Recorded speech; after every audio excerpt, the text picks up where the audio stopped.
ନମସ୍କାର, ମୋ ଦ୍ୱାରା ସ୍ୱରଚିତ ଏକ କବିତା ଯାହାକୁ ମୁଁ ଗୀତର ରୂପ ଦେବାକୁ ଚେଷ୍ଟା କରିଛି। ମୁଁ ତାହାକୁ ଗାୟନ କରିବା ପାଇଁ ଯାଉଛି। ଆଶା କରୁଛି ଆପଣମାନଙ୍କୁ ଭଲ ଲାଗିବ। ଏଇ ଦେଶ ଆମ ପରିଚୟ, ଏଇ ଜାତି ଆମ ପରିଚୟ, ଏ ଦେଶ ଇତିହାସ ଆମ ପରିଚୟ, କଳା ଓ ସଂସ୍କୃତି ଆମ ପରିଚୟ।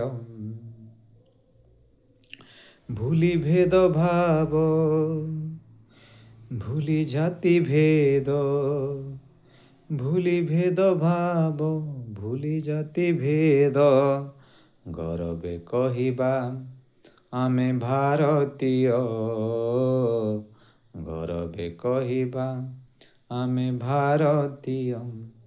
ଏଇ ଦେଶ ଆମ ପରିଚୟ, ଏଇ ଜାତି ଆମ ପରିଚୟ,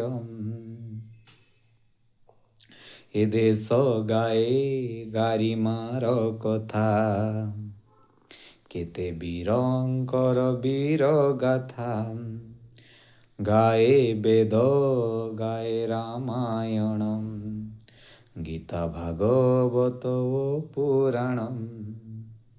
ଏହି ଯେ ଆମର ଗର୍ବର ବିଷୟ, ଆମ ଅସ୍ମିତାର ଏହି ପରିଚୟ, ଗର୍ବେ କହୁଛି ମୁଁ ଭାରତୀୟ, ଗର୍ବେ କହୁଛି ମୁଁ ଭାରତୀୟ।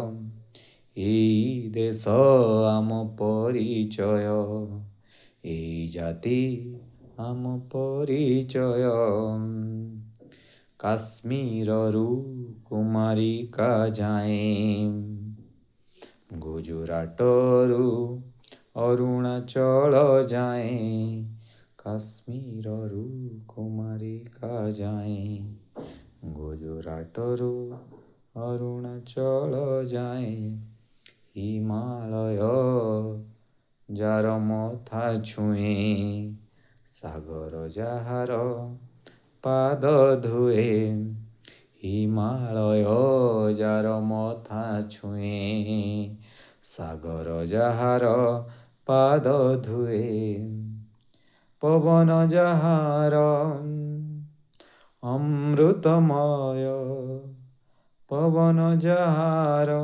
ଅମୃତମୟ, ତାହାରି କୋଳରେ ନଥାଏ ମୋ ଭୟ, ଗର୍ବେ କହୁଛି ମୁଁ ଭାରତୀୟ, ଗର୍ବେ କହୁଛି ମୁଁ ଭାରତୀୟ। ଏଇ ଦେଶ ଆମ ପରିଚୟ, ଏଇ ଜାତି ଆମ ପରିଚୟ, ଏ ଦେଶ ଇତିହାସ ଆମ ପରିଚୟ, କଳା ଓ ସଂସ୍କୃତି ଆମ ପରିଚୟ। ନମସ୍କାର।